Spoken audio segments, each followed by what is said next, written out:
ఈరోజు మనం ఒక చిన్న ఇన్స్టాగ్రామ్ రీల్ ప్రపంచవ్యాప్తంగా ఎంత పెద్ద వివాదాన్ని సృష్టించిందో తెలుసుకుందాం.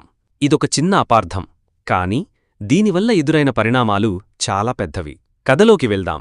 ఒక 24 ఏళ్ల భారతీయ అమ్మాయి. ఆమె మైక్రోసాఫ్ట్లో ఉద్యోగి. ఒకరోజు ఆమె తన రోజువారీ ఆఫీస్ జీవితం గురించి ఒక చిన్న రీల్ పోస్ట్ చేసింది. అందులో ఉదయం 9:30కు ఆఫీస్కు వెళ్లడం, కాఫీ తాగడం, లంచ్ బ్రేక్లో సరదాగా గడపడం, సాయంత్రం స్నాక్స్ తింటూ పనిచేయడం, ఇలాంటి సాధారణ విషయాలు చూపించింది. ఇది ఆమె సాధారణ ఆఫీస్ జీవితం మాత్రమే. కాని ఈ రీల్ అమెరికాలోని నెటిజన్ల కంటపడింది. అంతే, అక్కడ మొదలైంది అసలు కథ. రీల్ చూసిన అమెరికన్లు కోపంతో రగిలిపోయారు.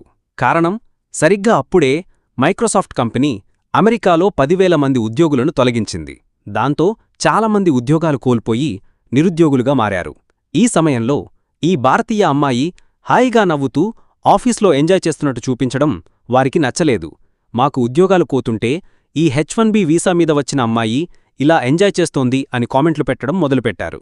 ఈ విషయం సోషల్ మీడియాలో బాగా వైరల్ అయ్యి అక్కడి న్యూస్ ఛానల్స్, పేపర్లలో కూడా హాట్ టాపిక్గా మారింది. అందరూ ఆ అమ్మాయిని లక్ష్యంగా చేసుకుని విమర్శించడం మొదలుపెట్టారు.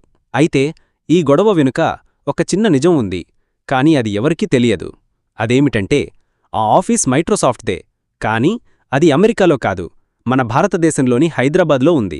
అవును, ఆ అమ్మాయి మన దేశంలోనే పనిచేస్తోంది. కానీ ఆఫీస్ చాలా ఆధునికంగా, అంతర్జాతీయ ప్రమాణాలతో ఉండడంతో అది ఖచ్చితంగా అమెరికాలోని ఆఫీసే అని నెటిజన్లు భావించారు.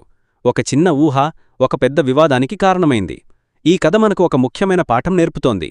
మనం చూసే ప్రతిదానికి ఒక వాస్తవ కోణం ఉంటుందని మనం అర్థం చేసుకోవాలి. మన యువతరం కూడా ఆఫీస్లో రీల్స్ చేసేటప్పుడు జాగ్రత్తగా ఉండాలి. మీ బాస్కి మీరు రీల్స్ ఎక్కువగా చేస్తున్నారని అనిపిస్తే కంపెనీ పాలసీ ప్రకారం మీరు రోల్ నుంచి, అంటే ఉద్యోగం నుంచి తప్పక తొలగించబడతారు. కాబట్టి ప్రొఫెషనల్ జీవితాన్ని ప్రొఫెషనల్గా ఉంచడమే మంచిది. మీరు హాయిగా, సంతోషంగా ఉంటారు.